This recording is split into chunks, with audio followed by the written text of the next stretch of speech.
WrestleMania 41, the grandest stage in wrestling, and all eyes are locked on one match. Charlotte Flair, the queen of WWE, steps into the ring against Tiffany Stratton, the brash young champ who's been tearing up the women's division. Everyone's asking the same question. Will Flair reclaim her crown, or will Stratton pull off the upset of a lifetime? It's a clash that's been brewing for months, and the stakes couldn't be higher. But here's the twist no one's talking about. What if Charlotte Flair, the woman who's dominated for over a decade, walks out of Las Vegas empty-handed? Stick around, because we're about to unpack the wild journey that got us here, the drama fueling this rivalry, and why this match might not end the way you think. Let's rewind to December 2023. Charlotte Flair's in the middle of a SmackDown match with Asuka when disaster strikes. One wrong move, and her knee buckles. ACL, MCL, meniscus, all torn to shreds. The crowd goes silent. This isn't just a bump in the road. It's a career-threatening injury for a 14-time champ who's been the backbone of WWE's women's revolution. Most wrestlers would have called it quits, or at least taken the easy route back. Not Flair. She turned her rehab into a public saga, posting gritty updates on social media, sweat-soaked gym sessions, tearful setbacks, and a fire that never dimmed. Fans ate it up, watching her claw her way back from the brink. By the time February 1, 2025 rolled around, the WWE Universe was buzzing. Charlotte Flair was returning at the Royal Rumble, and she wasn't just there to make up the numbers. That night, Flair stormed into the Rumble at number 27. The roof blew off Lucas Oil Stadium as she tossed out Piper Niven, Michin, and even Nia Jax. Hood already eliminated 8 women like a wrecking ball. The final moment? Flair staring down Roxanne Perez, who clung to the ropes like her life depended on it. One big boot later, Perez hit the floor, and Charlotte punched her ticket to WrestleMania. It wasn't just a win, it was history. She became the first woman to take the Rumble crown twice, proving she's still the gold standard. But here's where it gets juicy. Flair had options. She could have chased Rhea Ripley's Women's World Championship for a trilogy fight, or even dropped to NXT to test Julia. Instead, she set her sights on Tiffany Stratton and the WWE Women's Championship. Why? That's the question that's got everyone talking, and the answer's about to light this rivalry on fire. Fast forward to March 14, SmackDown. Flair's back in the ring, facing Bayley. She's sharp, ruthless, and wins clean with a spear that could have cracked ribs. The crowd's still cheering when Tiffany Stratton, the reigning champ, blindsides her. No warning, no hesitation, just a vicious attack that leaves Flair sprawled out. Stratton doesn't stop there. She grabs a mic and taunts the fallen queen, calling her washed up, a relic clinging to past glory.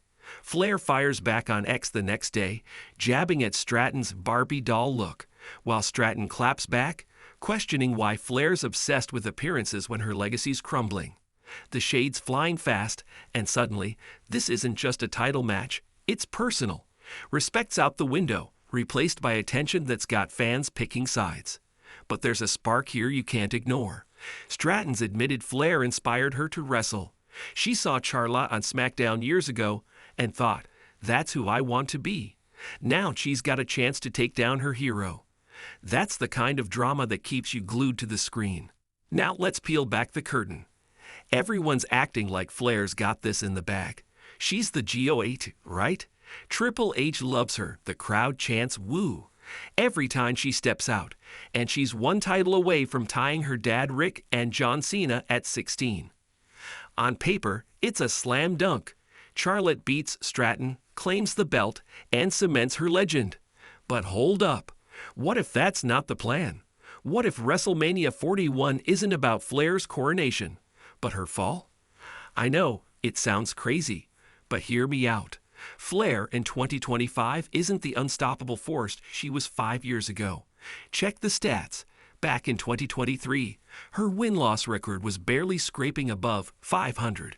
She's still a top star, no doubt, but Triple H's booking tells a different story. He's not pushing her as the invincible queen anymore. Instead, she's been a babyface, a role she's admitted doesn't suit her like the heel persona that made her a star.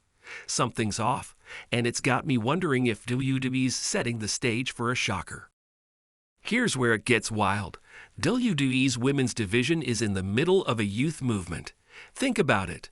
Liv Morgan's crushing it, Julia's turning heads in NXT, and Tiffany Stratton's gone from NXT standout to champ in record time. Stratton's rise is insane. She debuted on the main roster at last year's Rumble, stole the show at Elimination Chamber in Perth, snagged the Money in the Bank briefcase, and cashed it in on Nia Jax to kick off 2025 with the title. All that in under a year. She's 25, athletic as hell, and has a charisma that pops off the screen. Compare that to Flair, who's pushing 39 and spent a year sidelined. Sure, Charlotte's a veteran with unmatched experience, but WWE's not banking on the old guard like Vince McMahon did. Triple H is building for the future, and Stratton's the kind of talent you anchor a division around. Could this be the moment he pulls the trigger and lets the new generation take over? Rumors are swirling too. Fans on X are buzzing about Flair's next move. Some say she's been flirting with bodybuilding again, hinting at a step back from wrestling. Others think her injury hiatus, over a year out of the ring, might have dulled her edge. There's even chatter that Triple H wants her to break that title record, but not yet, not at Stratton's expense. Imagine this. Flair goes down at WrestleMania, and instead of it being a burial, it's a torch-passing moment. Stratton gets the biggest win of her career, and Flair, ever the pro, uses it to elevate her rival before chasing that 16th reign later. It's not far-fetched. Look at Becky Lynch. She came back in 2024 and put over younger stars like Liv Morgan and Rhea Ripley. Flair could do the same, and it fit Triple H's long-game vision. But that's just one possibility, and the uncertainty's what makes this so gripping. Let's talk about the match itself. Picture Flair strutting out at Allegiant Stadium, robe glittering, that signature swagger in full force. Across the ring, Stratton's bouncing on her toes, all energy and defiance, the belt gleaming around her waist. Flair's got the edge and experience. She's wrestled every style, survived every war, from Hell in a Cell to TLC. Stratton's quick, though, and her gymnastics background means she can flip out of anything Flair throws at her. Early on, Charlotte might dominate, locking in that figure eight, making Stratton scream. But Tiffany's got heart. She's kicked out of finishers before, like that cash-in on Jax. What if she catches Flair off guard with a moonsault, or that prettiest moonsault ever? The crowd's losing it, split down the middle, and then, bam, a twist. Maybe Nia Jax runs in, still salty about losing the title, costing Flair the win. Or maybe Stratton just outsmarts her, rolling through a spear for a 3 count that no one sees coming. It's WrestleMania. Anything can happen, and that's the thrill. So where does this leave us? Flair's legacy is ironclad. She's the woman who main evented WrestleMania, who turned NXT into a powerhouse, who carried the division through its roughest patches. But legacies don't mean invincibility. Stratton's not just some rookie. She's the future, a star who's idolized Flair, and now wants to eclipse her. This isn't about Flair needing to prove anything. She's already the best. It's about whether Stratton can seize the moment and turn Tiffy time into a dynasty. If Flair wins, she's one step closer to 16, and the story rolls on. If she loses, it's not the end. It's a pivot, a chance for her to reinvent herself while Stratton soars. Either way, this match isn't about one night.